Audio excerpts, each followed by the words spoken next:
Hello there, this is Ron Wills coming back at you with yet another video. Social class must be addressed in black relationships. Now, I know I have supporters from all over the world, that's cool, but as a black man, I gotta address something specifically in the black community.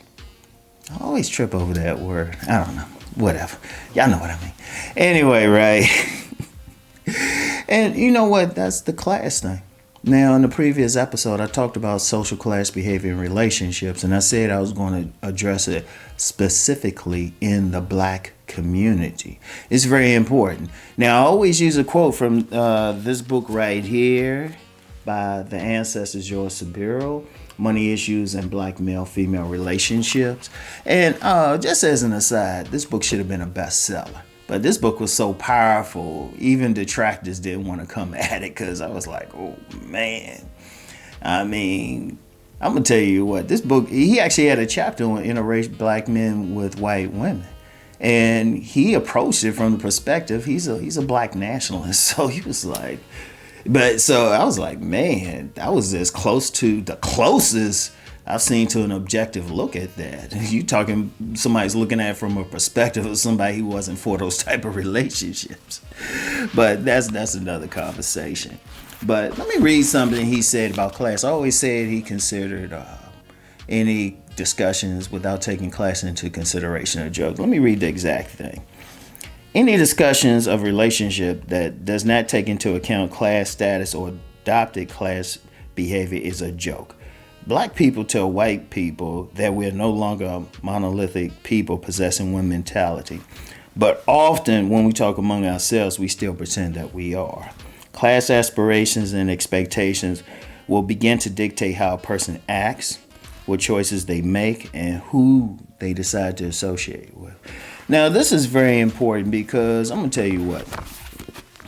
You have, like there's always a big talk about women, specifically black women who are looking for that money-making man, that high-value man, that six-figure man.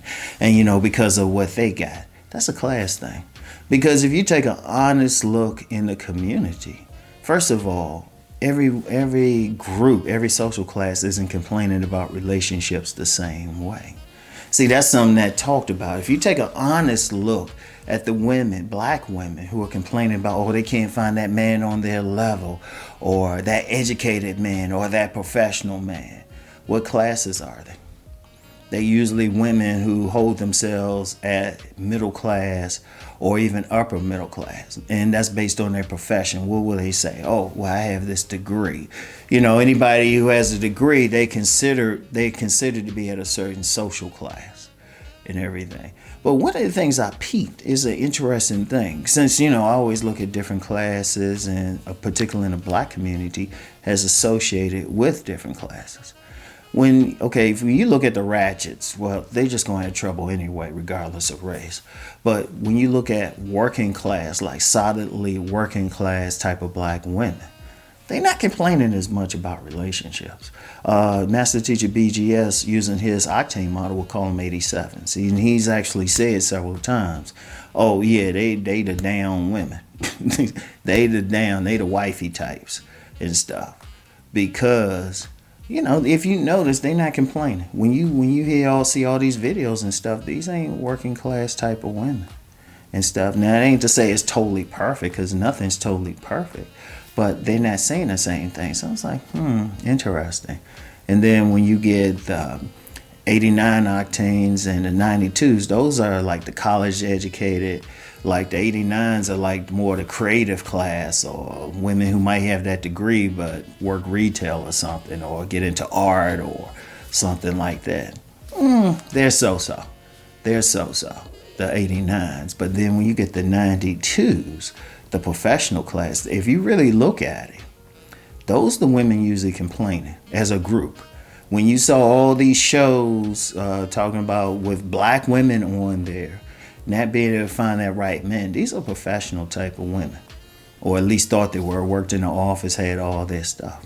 But then if you even go further than that, when you talk about upper class, upper middle class, the women ain't complaining the same. In fact, it's rare you find a black woman who is upper class, truly upper class, upper middle class. They would be considered bourgeois or, old money black women. They don't really complain. In fact, in those circles, it tends to be more patriarchal. They tend to do whatever, even if they working and stuff. They not complaining the same. When I went to a few years ago, went to an event with a lady friend of mine who was from that background. Every single woman there had a man with her, a husband, regardless of their age. So they're not complaining as much. So it's like, oh, okay, wait a minute. It has to be addressed because it depends on the class of the woman how much they're complaining. Seriously, when I talk about working class women, they not the man just maybe working on a job or something like that, retail or something, just a regular worker. They're not complaining as much. They usually have a guy, maybe 2 or 3. But then when you get the professionals, those the ones saying something.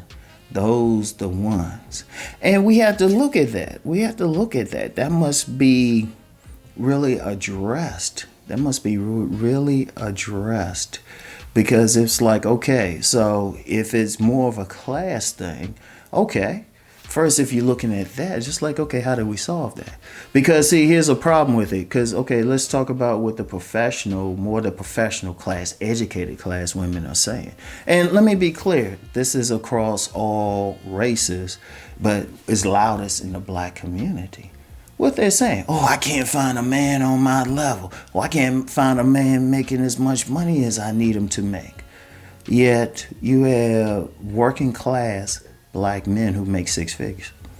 You have truck drivers making either high 5 figures or 6 figures. They in the top 16%. If to be in the top 16% of wage earners really in this country and essentially the world, if you make it more than 50,000, you got truck drivers.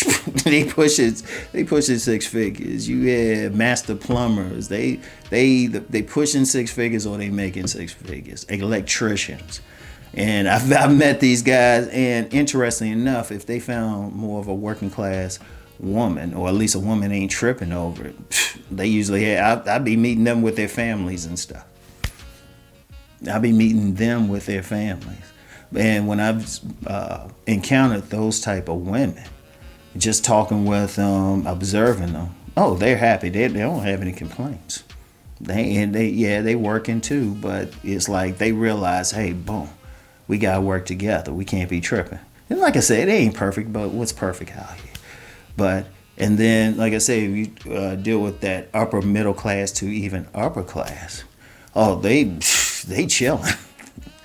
Yeah, they chilling and stuff. It's hard for one of them not to find a mate, like the AKA levels and everything. You get some who gonna go through divorce and all of that, but they usually find guys when they stay at that level. Because it's a certain level, it's a certain mindset of behavior. It's a certain level of cooperation. Because one of the things with many professional black women is just that thing of being independent. I got mine. And I'm just like, but if we're talking a relationship, you're not independent. If you're going to be in a relationship, you're going to have to cooperate. That's men and women. They ain't y'all two together, y'all coming together. You got to have that mindset of cooperating. Yeah, you can still have yours. There's nothing wrong with that. I encourage that. But you're going to have some compromises and stuff. And see, that's a class thing. That's a mindset thing. It's a behavior thing. Because that's one of the things with social class. And here's the thing. As a class, you have a lot. I'll shout out Obsidian. Because he'll call it the black love industry. I believe it's something like that. I'll shout him out. I'll give credit where it's due. If you look at it, it's mostly professional type of women or professional aspirations type of women who complain. Think about it. I want y'all to think about it. Hell, even the straight up ratchets don't be complaining the same way. And if it's that case, if it's a certain class, okay, Let's talk about solving it. Let's not this because you know me. I'm not about saying, "Oh, they doing this or that." It's like, okay, let's have a conversation to solve the issue. You know, you got some people saying, "Okay, let's come to the table." Okay, what we gonna discuss? Because we just gotta be realistic about it. It's like, okay, this ain't a whole thing. Stop trying to project it to the whole population. That's not the case.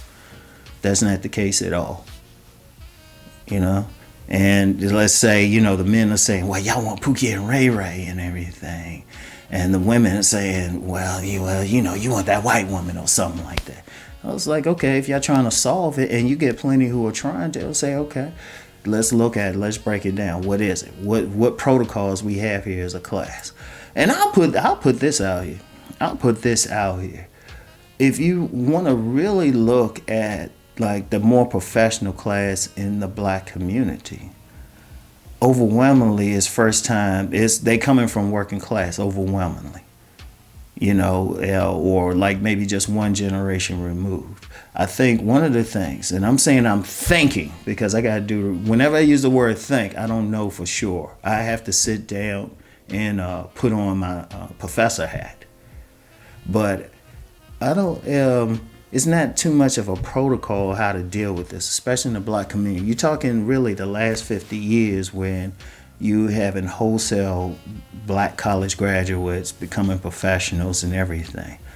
My view is just my view now. I still have to research it before I'm definitive. My view for the moment is that the protocols in these groups haven't been established. And when I say protocols, I say that from being very familiar with the protocols of the black upper class, where they got money going back to the 19th century, to the 1800s and stuff, like long term. They have a certain protocol on how they deal with each other.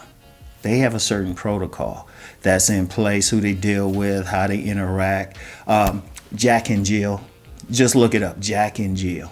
In fact, I'm gonna put a link for Jack and Jill about, and that's regarding how like the black upper middle class will like bring their children together and everything.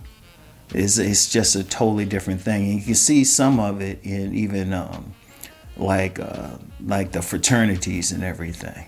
But it's a different vibe in everything and stuff. But those protocols are going back several generations.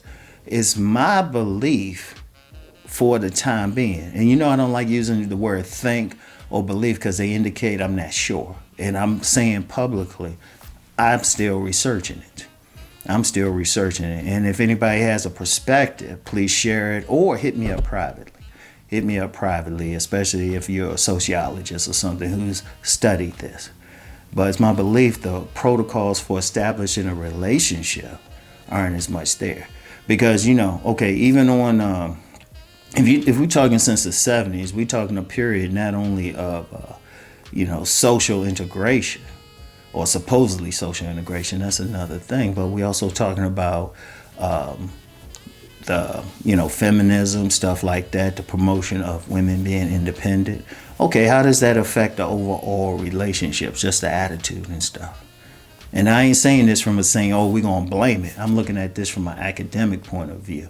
Okay, how is this affecting other stuff? How's the situation? You know, this is something that we have to consider. Because if we're going to have a serious conversation, we got to bring class into it. And we got to bring not just, some people getting along, but what environment is everyone in? What is how many people are in that double consciousness environment where they might be on, some corporate job, they have to behave one way, but then in private behave a totally different way. How's that affecting stuff? All of these things have to be looked at. As I get time, I'm gonna really study it, so I'm not using the word believe or think, but rather look at this, look at this, look at this. Like I said, I have no problem saying that. I don't know for sure. I don't know for sure exactly where, what has to be addressed. Because it's easy to say, just get along, please. It's more complicated than that. Because if it was less complicated, it wouldn't be any issues. So that's the thing. That's the thing. But it must be addressed. It must be addressed. One of the first things, the class thing must be taken into consideration. The class thing must be taken into consideration. All right.